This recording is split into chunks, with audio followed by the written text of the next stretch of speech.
We'll chant Om 3 times, followed by the Dhyana shlokas.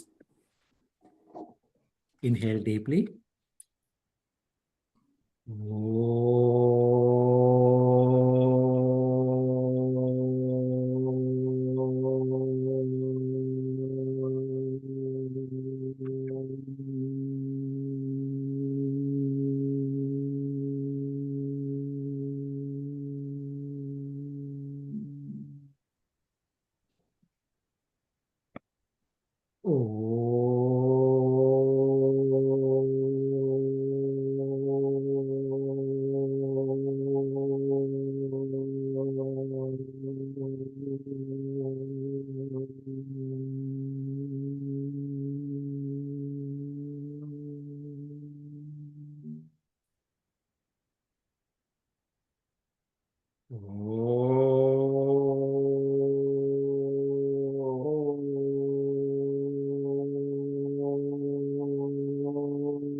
Om Sahana Vavatu Sahanau Bhunattu Sahaviryam Karavavahai Tejasvinavadhitamastu ma vidvishavahai. Om Shanti Shanti Shanti. Samasta Jana Kalyane Niratam Karunamayam Namami Chinmayam Devam Sadgurum Brahma Vidvaram. Sadgurum Brahma Vidvaram. Good morning.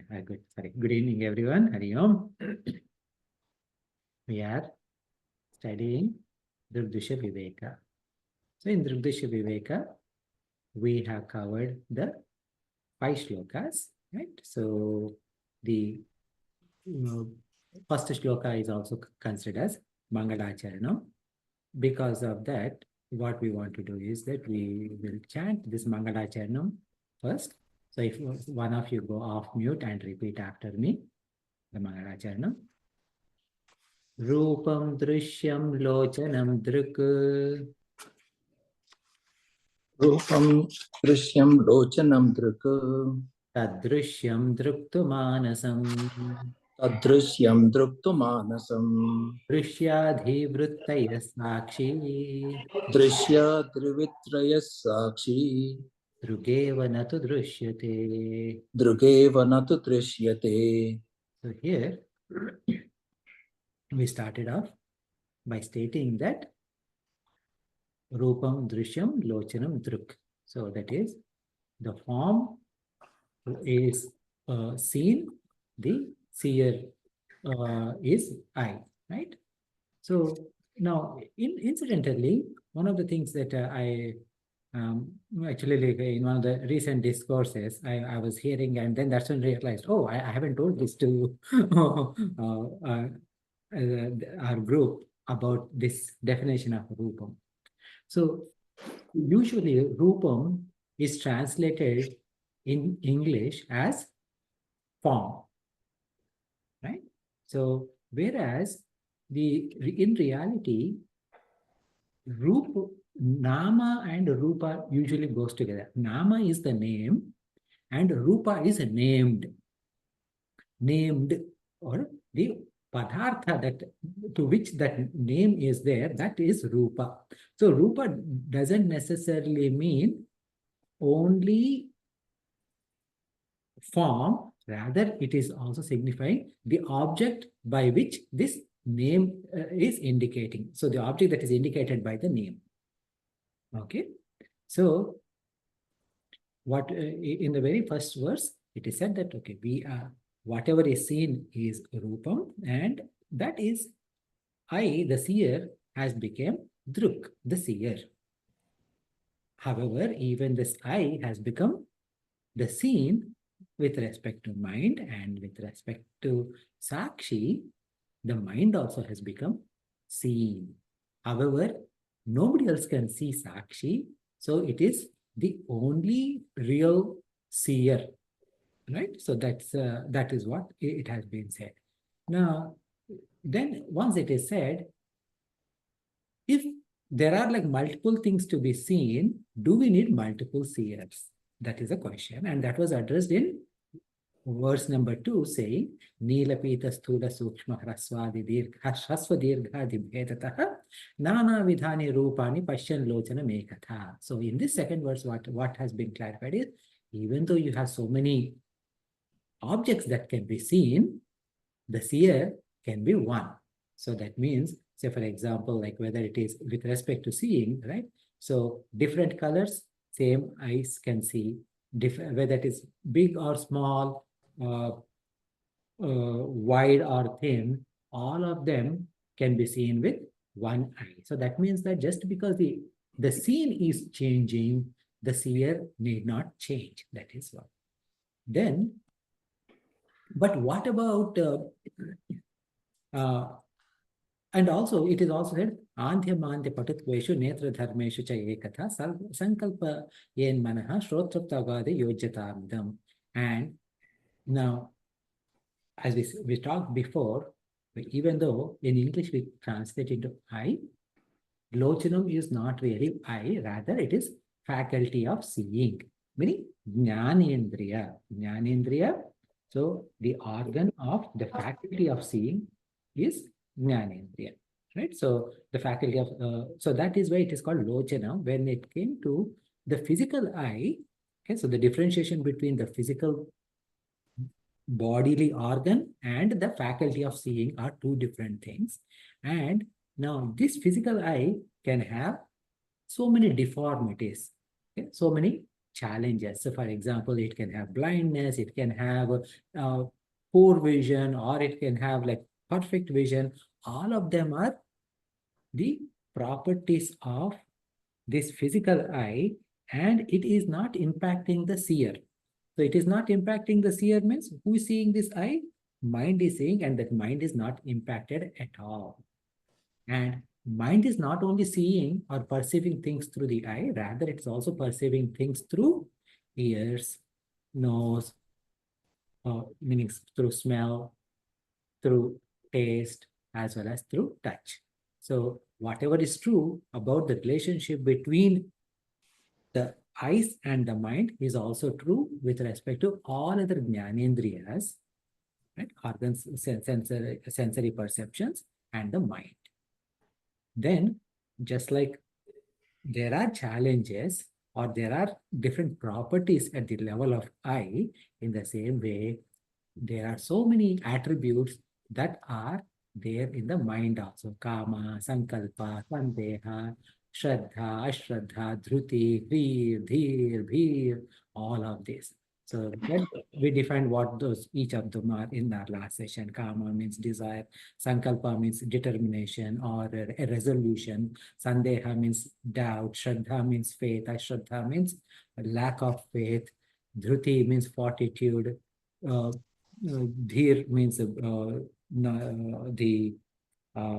dhairya, and bhir means bhaya, meaning fear. All of these are the faculty, the attributes of mind that are not impacting the chit. And then this chit is the consciousness, that is sakshi. Now, the nature of the sakshi has been also been discussed in our last session. It said, na udeti, na astameti, iti esha, na vruddhi yati, na kshayam. Swayam vibhati, atha anyani bhasaye sadhanam vina. So in this way, what has been said is that it has no rise, no fall. Means it has no Shadvikaras. Shadvikara means there are 6 different types of vikaras. Why are these vikaras important in this context? Is because anything that is physical body, right? Like when we think about our physical body has got 6 vikaras according to what we studied in Tattva Bodha. They starts with Jayate, meaning birth, Asti, temporal existence here, Asti means, and then Vardhate, growth, then Viparinamate, refining or transformation, then apakshiyate. So that means that it is started deteriorating, and vinashyate. So vinashyate means it, vinashyate or pranashyate, what it means is that it is destroys. So all of these modifications are not impacting Sakshi. That is a primary thing. So that means what? It is birthless and it is deathless. As a result, it is not undergoing any change. And this Sakshi, it is also said, it is Swayam Vibhati. Swayam Vibhati means it is shining. And this shining Vibhati, so like one of the things is that in our Vedanta, occasionally they use certain terms to, like a poetic terms to explain something. Okay, so this shining, self-shining, etc., it can be, sometimes it is confusing. If we actually think that, oh, Sakshi means it is a lot of lights are there, etc. No, no, no, not like that. But what it means is that this Sakshi is what is enlightening or enlivening or illuminating everything else. What does it mean? From a simple example perspective, if there is a darkness okay, so it is a night time, maybe there's no power. So what you do is that you take a torchlight, and then in the torchlight you see where is this, okay, where is this book, or maybe where is that water pot or whatever, right? Like water mug, etc. All of that you're checking in this light. So this light is needed to see the other things. Now, everything in this world, for me to see, what is required? Is, of course, external light is required. However, even in the presence of external light, if there is no light in me, meaning there is no Sakshi in me, then I cannot see anything. So only in the presence of that Sakshi, anything or everything can be seen. Because of that, we say that this Sakshi is self-illumining, and it is illuminating everything else in the world. So that means that even when you see sun is seen because of the presence of consciousness in me, and that consciousness is what is illuminating sun. Otherwise, if not for in the absence of consciousness, that sun could not have been seen. That is the idea that the this whole self-illumining means. Okay. Now, in one of this, what happened is that as we are talking about this, as we are going to switch gears today, in our last session, we talked about two aspects. First aspect is, we said we introduced two types of druk. One is called sapeksha and other is nirapeksha. Anyone recall the terms? Sapeksha and nirapeksha. Sapeksha means relative. Nirapeksha here is representing absolute. So who are the relative seers? Are eyes and mind, right? And who is the nirapeksha or the absolute seer is Sakshi alone, the consciousness alone is the nirapeksha. Now, we also had, did we talk about this yadrishyam tajjadam in last session? In Vedanta, we keep... No, we didn't do that. Okay. So in Vedanta, we keep saying that whatever is seen is inert. Okay. So that there is a maxim called as yat drishyam tat jadam. Whatever is seen is inert. When such a statement is made,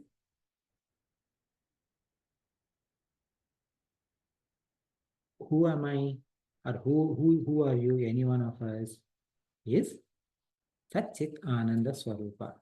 Yes? You're all in agreement with that? Okay. Now, If I am seeing you,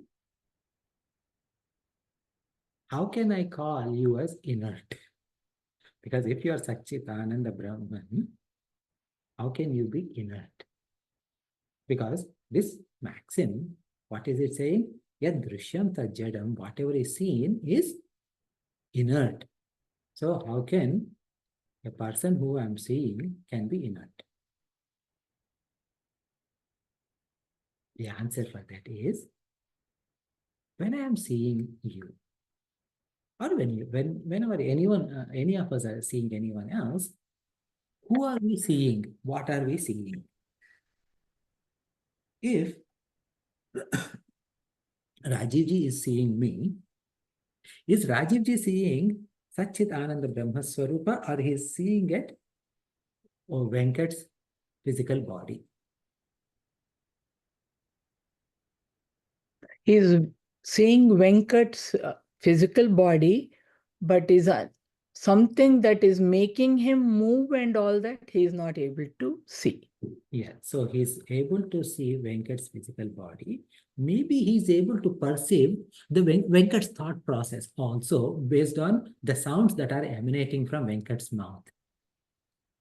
Okay, so so he understands a little bit, but Venkat probably he's having a little bit difficulty in explaining certain topics. Oh, this topic he explained well. This topic, not so much. So all of this, what is happening? So that means what? He's experiencing Venkat's physical body. He's perceiving Venkat's physical body, and he's perceiving Venkat's subtle body also to a certain extent, meaning Jnanendriyas and Antakarana. So all of that is being experienced. However, he is not seeing Satchitananda Brahma Swarupa. So whatever he's seeing is inert only. So in this world, anything that you see, whether you see sentient beings or insentient things in this world, meaning with life or without life, they're all seen, whatever is seen is inert only. Now, so I understand, yad drishyam tat jadam. Actually, it goes on, okay, so that maxim goes on saying that yad drishyam tat jadam, yad jadam, whatever is inert is subject to birth and death. And once it is subject to birth and death, so that means that it is not permanent. Because it is not permanent, it is mithya.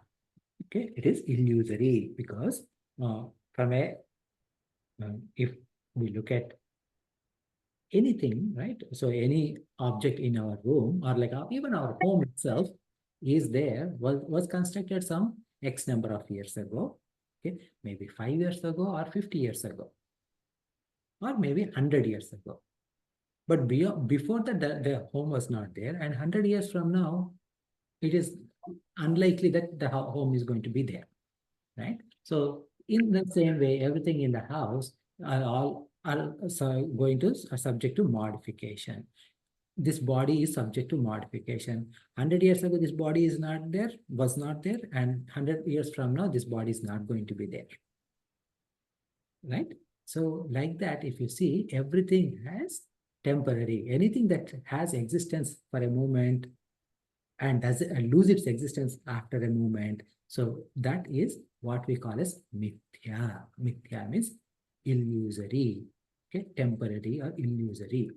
So anything that is seen is inert. Anything that is inert is temporary. And if you look at this whole time, right, from the beginning of time to end of the time,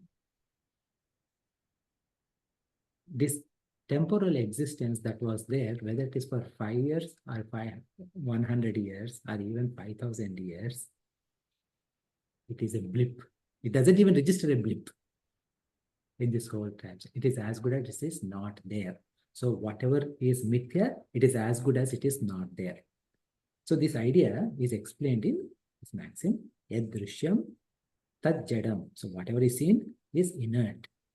Whatever is inert, yad jadam tat mithya. That is Mithya. Whatever is mithya, that is as good as asat. It is not there. So whatever is drishyam, whatever is seen, it is as good as it is not there. Now, let us focus on the very first aspect.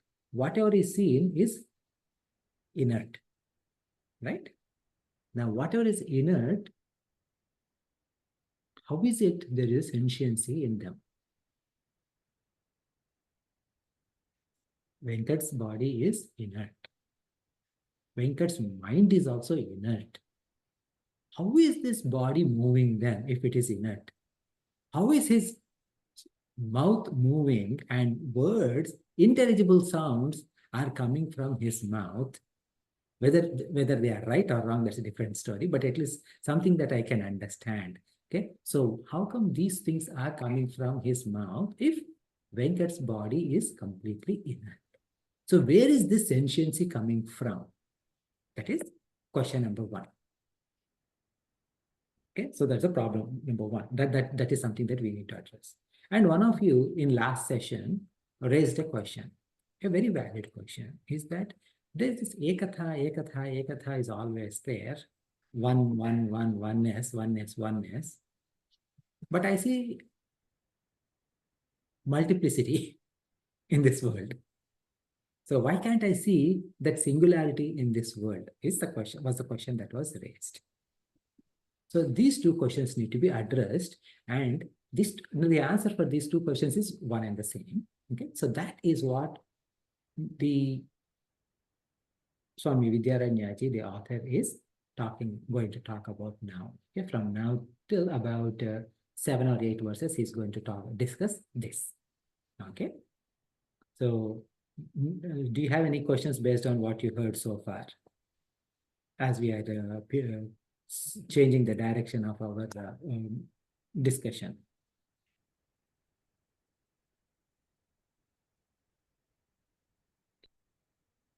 So we will chant verse number 6.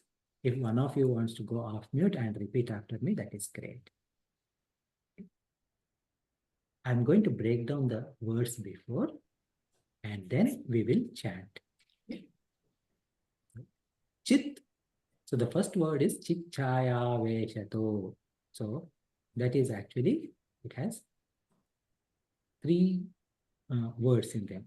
Chit, chaya, aveshataha. Chit, chaya, aveshataha together have become chit chaya aveshataha, but because of another sandhi with the next word, it has become chit chaya aveshato. Then buddhau, bhanam. Then these two is there, right? These two is actually 2 words, dhihi and tu. Okay, together they become these two. Dvitha, sthita. Then ekaham kritiranya is there, right? That is eka aham kruti anya. Okay, so eka aham kruti anya. Then it says syadantah karana rupini. So that is syat antah karana rupini. Those are 3 words are there. Okay. Ready? Chichaya veshato buddhau. Chichaya veshato buddhau. Bhanam dhistu dvidha sthita. Bhanam dhistu dvidha sthita. Ehankara krutiranya syat. Ekaran kritiranya syat. Antah rupini. Antakarana rupini. So, chit, chaya. So, chit is the chit consciousness. Then, chaya means technically it is shade, Okay, because shade is also sometimes we call as chaya, but in here it is chaya means reflection. So chit chaya means reflection of consciousness. Now, reflection of consciousness is also called as chit abhasa. So then so there's another word for this chit chaya is chidabhasa in Vedanta. Now, so now let us understand a little bit more about this word chit chaya, reflection of consciousness.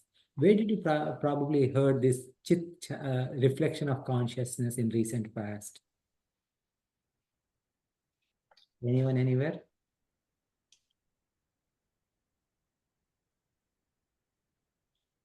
We had this discussion with someone in the group as early as within last 1 week.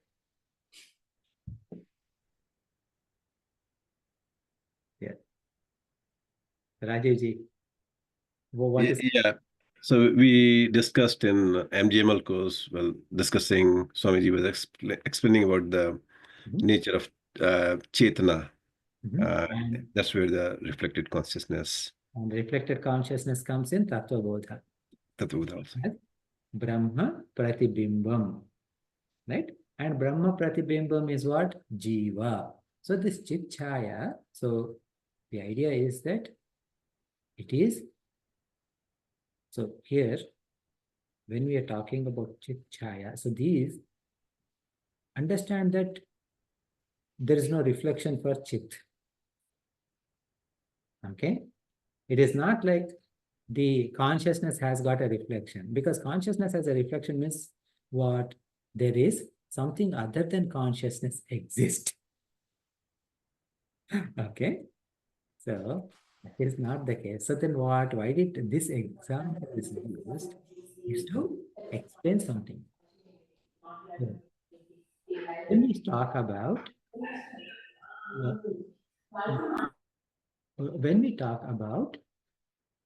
a superimposition of snake on a rope. Okay. If that means that someone is thinking that he's looking at a rope and he's thinking that it is snake. Now, how do you explain that snake is actually a rope?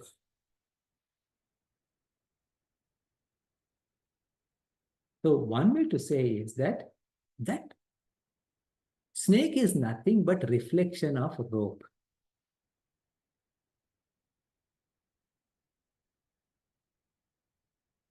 Okay.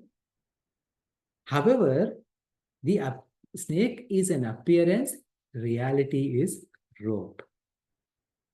Right? There is, in reality, there is no snake at all, but it is appearing as snake.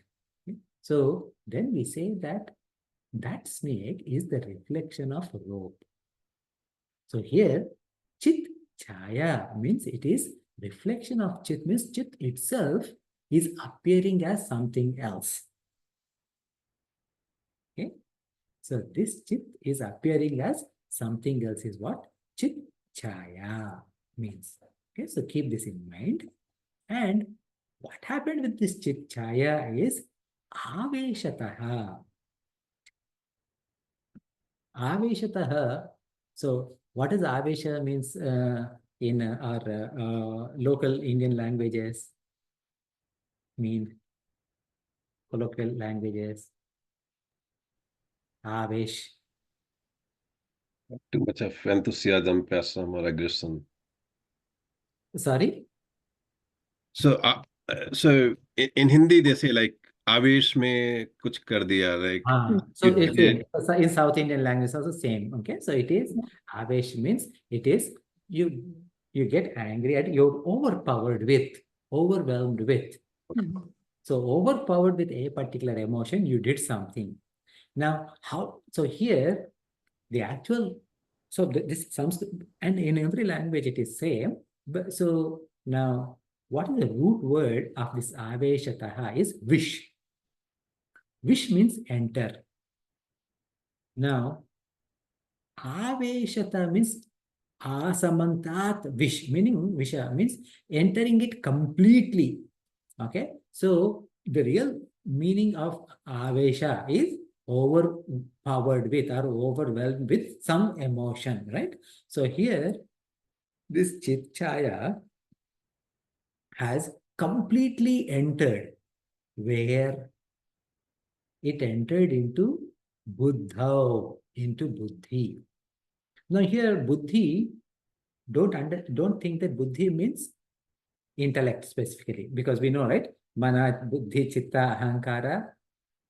So that's how we know like what is mana, we know what is buddhi, what is chitta, what is ahankara, right? So this is how we know the antakarana, all those four. But here, when we this author is talking about buddhi, he's talking about mind stuff, quote unquote, mind stuff. Okay, so it is a mixture of all of this. Okay, all this four together, antakarana, entire thing put together. He's saying that this, which is made up of all the sattvic elements, and because this mind is made up of sattvic aspect, it is able to reflect and shine. And sattva has, and because of the sattva guna has the capacity to accept the consciousness and manifest it. Okay. Again, like we are relying back onto Tattva Bodha. So that's why we covered Tattva Bodha before we doing this, right? So, but I'll remind you and for those people who did not attend, okay, is that in Tattva Bodha, what we study is that Maya associated with Brahman, when together they are called as Ishvara. Now this Maya has got three aspects, three gunas, Sattva, Rajas and Tamas. Sattva is so, and then from the Sattva, Rajas, Tamas aspects, what happened? 5 elements are born and they were in subtle state. Subtle means sukshma, an invisible state. What are those? Akasha, Vayu, Agni, Apaha, Prithvi, meaning space, air, fire, water, and solid matter. So these 5 were created. Now, because the Maya has got these 3 qualities, Sattva, Rajas, Tamas, each of them has got Sattva, Rajas, Tamas. Now, from within these 5 elements, what happened? From each Sattva, a Jnanendriya, meaning organ of perception was born. This is at a cosmic level, okay, not at an individual level. So, from Akasha, from sky, from space, the sound is born. From the air, touch, the sense of touch is born. From the fire, the sense of seeing is born. From the water, the sense of taste is born. And from the solid matter, the sense of smell was born. So thus, these 5 Jnanendriyas are born at a cosmic level. They're not assigned to anyone yet. Okay? Later on, what happens is that as Venkat, I borrow a little bit of those 5 Jnanendriyas for myself.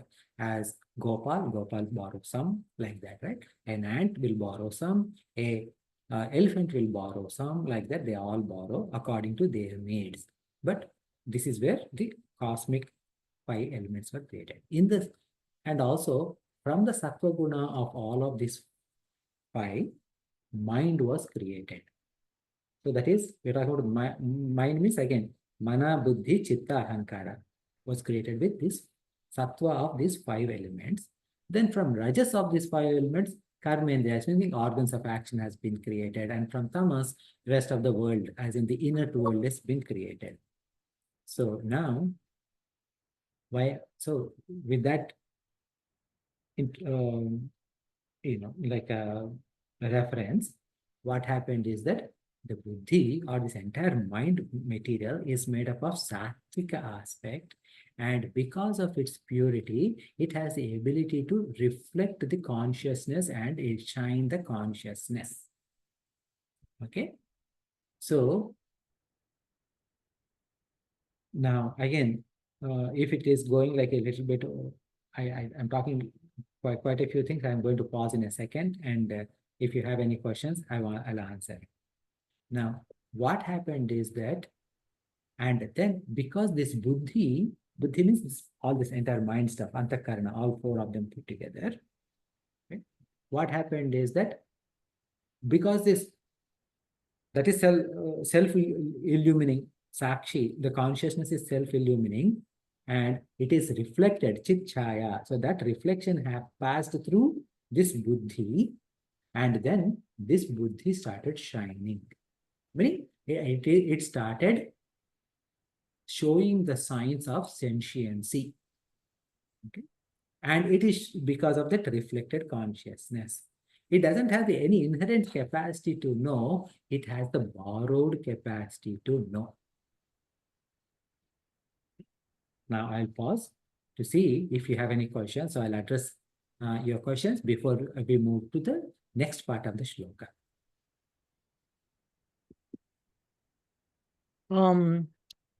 I kind of could not connect to the previous portion of what you explained. I'm not able to. Could you please repeat that little bit of the previous? So when you say previous, you need to be more specific. I know. You said about the chit chaya, right? Yeah. And then it was connected with buddhi. That is where I kind of got a little bit confused. So chit chaya is reflection, right? So where is it reflecting? Chit is consciousness. So it has to reflect somewhere, right? Chit chaya means reflection of chit, we said. So where is it reflecting? We are saying that it is reflecting in buddhi.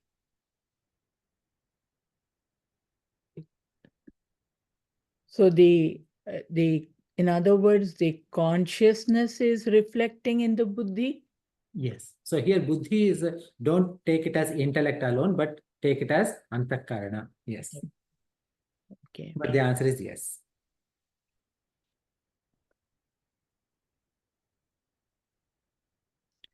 And so without that consciousness, the antakarana will have no function at all. They cannot function without consciousness.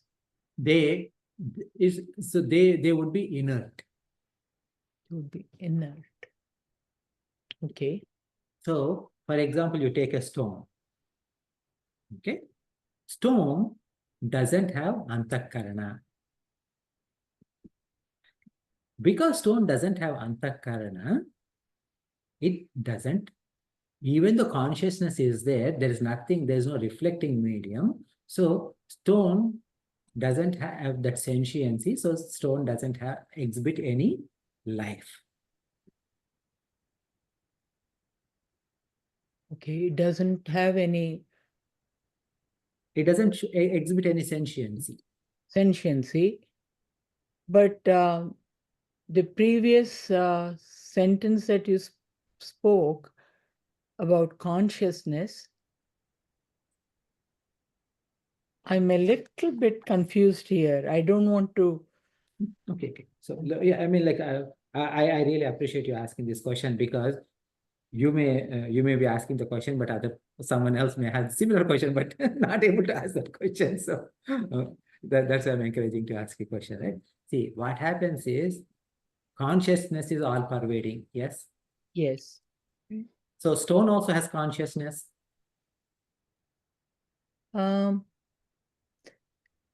If consciousness is all pervading, stone also must have. It is in that all pervading. It is in all pervading consciousness. Yeah. That it's kind of difficult to say an inert object has consciousness, right? But it is Consciousness is all pervading means consciousness is there in stone also. Consciousness is there in this pen also. Okay, in this pen. Okay. Now, consciousness is there in me also. I am sentient. This pen is insentient. What is the difference? The pen does not have the capacity to think or whatever. Yes. Okay. And why is that? Because this doesn't have the mind. Correct. Only if this pen had a mind, then consciousness would have reflected in this pen also, and this pen would have become sentient, Sentient. appeared sentient. Yeah. Clear? Yeah. Now, if you look at another level, Joshmo has a mind. Joshmo is able to think, he is sentient, he is moving. A truck hit him and Joshmo died. Joshmo has consciousness or no?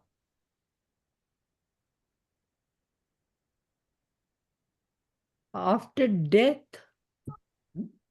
there is no consciousness. He doesn't know that he's dead. So that consciousness is He's not... conscious, yes. Okay, what about consciousness as in chit? He doesn't have... But consciousness is all pervading. Okay. Right. But he doesn't have a mind to recognize that. So what happened is that consciousness is there even in dead Joshmo. However, what happened is at the time of the death, the Sukshma Sharira left the body.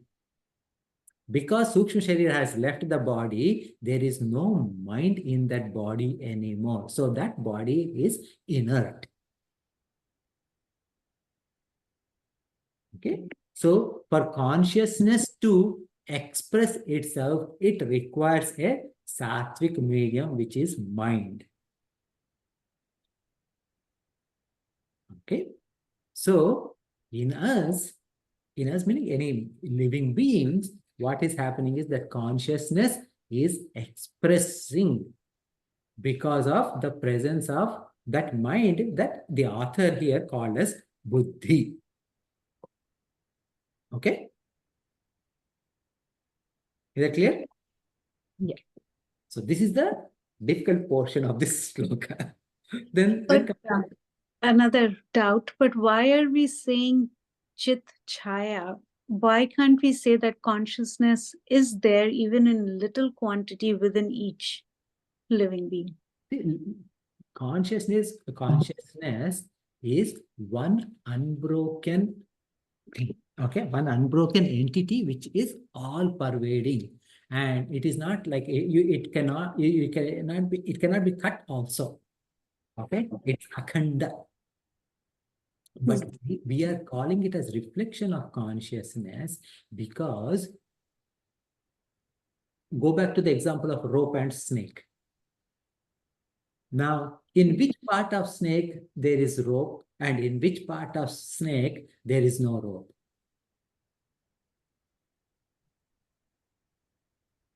There is no rope in any part of the snake. There is no rope. But how is snake appearing on rope?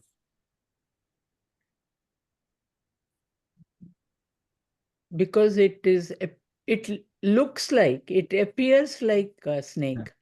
So, what is the material cause for that existence of this imaginary snake? The darkness. Mind or the mind. In the absence of rope, there would never been a snake. Correct. Okay, so rope itself is lending the further appearance of snake. Correct. Correct. But in reality, there is no snake. See the contradiction? So, whatever is snake is nothing but appearance of rope as snake. So, this snake, we are calling it as reflection of rope. Or is the rope the reflection of the snake? If rope is reflection of snake, if snake goes, rope should not be there. See, if you stand in mirror, who is the original and who is the reflection? I see my own reflection. You see your own reflection. So, which is there like a, but if you move, the reflection moves. Correct. But imagine if the reflection moves and because of which you move. Then what you say, then it would be a story for a horror movie. Right? So what happened is that there's a master and slave relationship, meaning you are the master and the reflection is slave. So if you raise the hand, the reflection also raises the hand. If you bow down, reflection also bows down. So who is the master? You are the master. So here, rope is the master, snake is not the master. So rope's reflection is snake, but snake's reflection cannot be the rope. So that the other way is not true. Okay. So Manisha ji, your question is addressed. So now connect that example with this Chit Chaya. So here, what is happening now? This Chit Chaya, other than consciousness, there's nothing else. But however, something that is appearing as inert. Okay, something that is appearing. In this appearance thing, which is all inert, the presence of that chit is entering, because of which, okay, and it is not reflecting everywhere. It needs some surface to reflect. So again, you go to the example of this mirror, right? Now you walk into your bathroom, okay, or bedroom, wherever there's a mirror. Your reflection is not there across all walls. Your reflection is only seen in mirror. Granted that there's a light everywhere in the room, why is it that you are able to see your reflection only in mirror, but not on the wall? Because mirror is the only thing that can reflect back. So mirror has got a special feature or special capability. What is that? It is the pure softness. The level of softness that is there, the smoothness and softness that is there, that is not there on the wall, etc. So because of that, your reflection is not there anywhere except in the mirror. Okay. So only when there is a mirror, a reflection is possible. If there is no mirror, your reflection is not possible, even though you are in the room. Agreed? Yeah.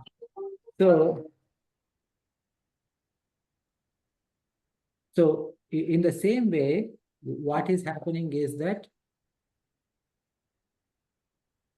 this chit, even though it is everywhere, it can reflect only when there is a smooth surface. The smooth surface that we are talking is satvika, okay? Which is whatever object that is, whatever thing that is made up of pure sattva alone, only there it can reflect.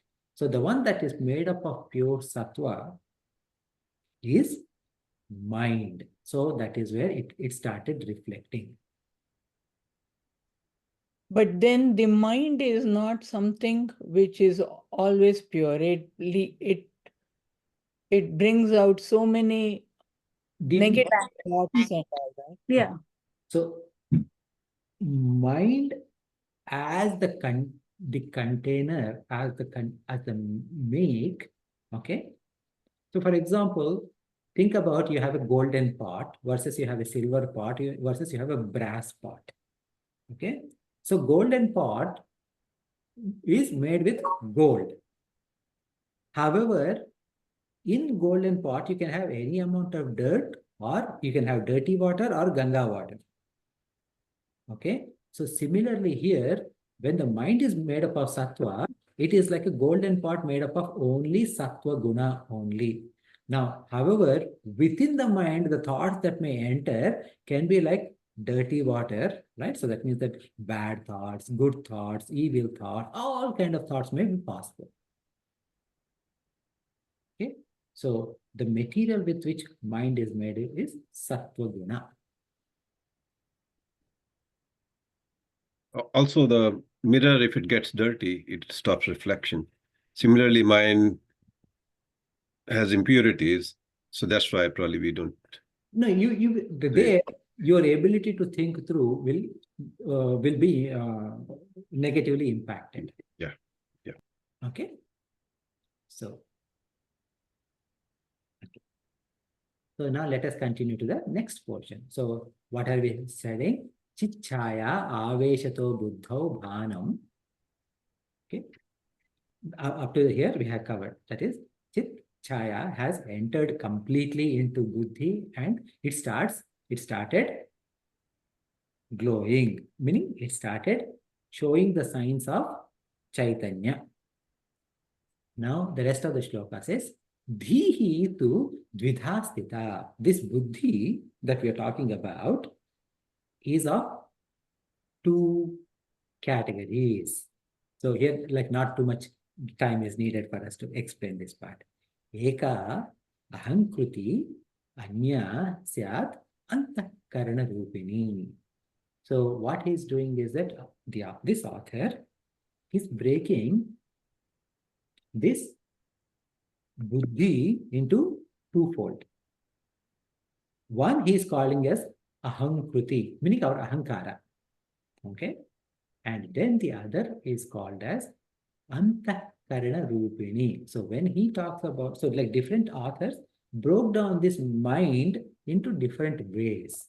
So when people say mind, we need to understand who is the author and what are they, what is their definition of mind. Especially in Vedanta, this is very much what you call like not misused term, but different people use the same term to indicate different notations. So different things. So we need to be very careful about it. So here the author is saying that the buddhi, this mind stuff, is broken into twofold. One is called ahankruti. Anyaha syat antakarana rupini. Other one is antakarana. So twofold. Now this antakarana itself has three parts: manas, buddhi, and chitta. Okay. Now, why did we know like we know mana, buddhi, chitta, ahankara as fourfold mind. Now, why are you calling it as like, why are you breaking it into two sections? Because ahankruti is the word he used, right? Kruti means Tyagaraja Kruti, etc. They're all songs, okay? Not that Kruti. Kruti means work, okay? Kruta Krutya means okay, one who has completed everything that needs to be done. So Kruti means work. And Aham Kruti means I have done this. Okay? So what happens? This Aham Kruti is owner. I am the doer. What about these three?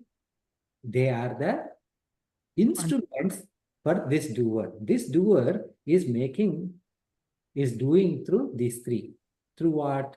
Mana, buddhi, and chitta. So this ahankruti is the master, and the rest three are reporting to him.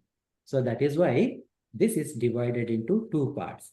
One as at a higher level, it is ahankruti. At a lower level, it is manas, buddhi, and chitta together called as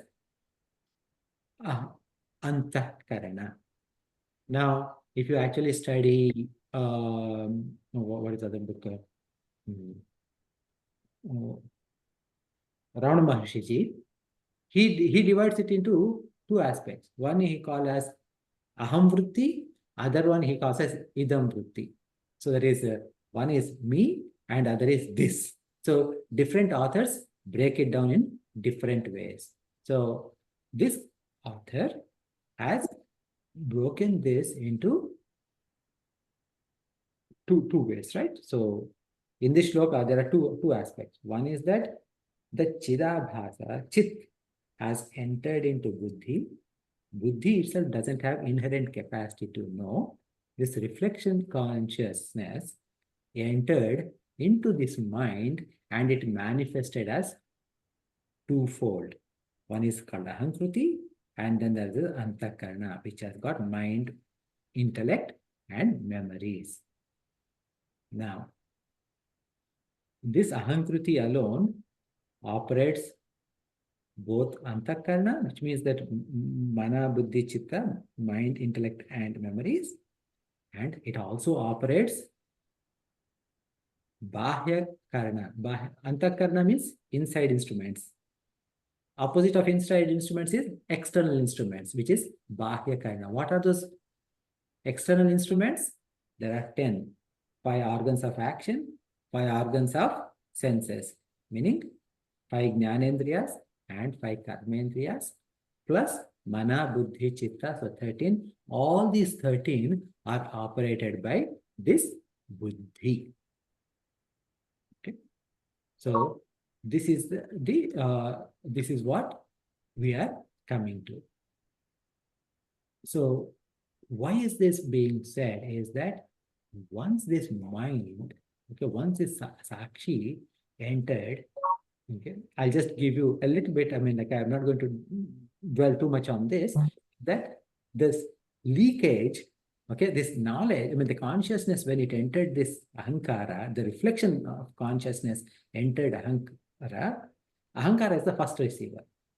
So there, consciousness, the presence of consciousness is very high. Then it has gone down to next 3, which is Manas, Buddhi, and Chitta. So it is at the next level. It is little lower, but still consciousness is there. Then goes to the external organs, organs of action and organs of sense organs. So there, again, there is also consciousness, but it is less. And then whatever is left over, it also went to the rest of the body.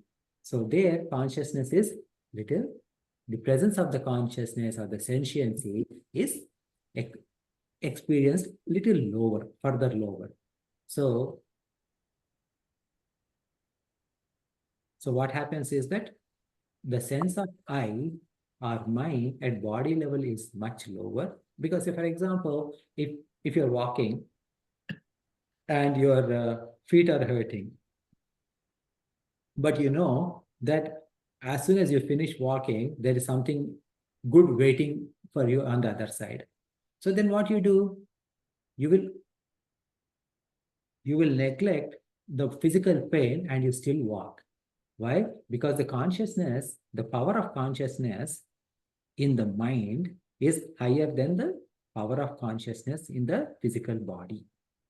And who is telling the mind to do that? Ahankara. Okay. So why? Because there the level of consciousness or the presence of consciousness is much higher. So as you see a pyramid structure or a hierarchical structure where Ahankara is at the top, Mana, Buddhi, Chitta is at the second level. Then at third level are this Karmendriyas and Jnanendriyas, and at the fourth level are our physical body. So this is so then what happens? One question, Venkatji, isn't when you say Ahankara, isn't that the pride, the ego? No, the pride is different. Pride is different from this Ahankara. So there, okay, so there's a little bit of a mixture between our local languages, how the Ahankara word is used, versus Ahankara as in Vedanta. Okay. Okay, so this is not pride, Ahankara. Okay. Any more questions? No. So In the next session, what we will see is that then we will see how or why this ahankara starts thinking that I am the real one. So in reality, who am I? Who am I? I am consciousness, Satchidananda. But what am I thinking? Who am I? I am that ahankara. That is what our problem. Okay. So how did that problem come about is what we are going to be discussed in the next shloka. Okay. Shloka number 7 that we are going to see in the next session. We'll conclude. It's very deep.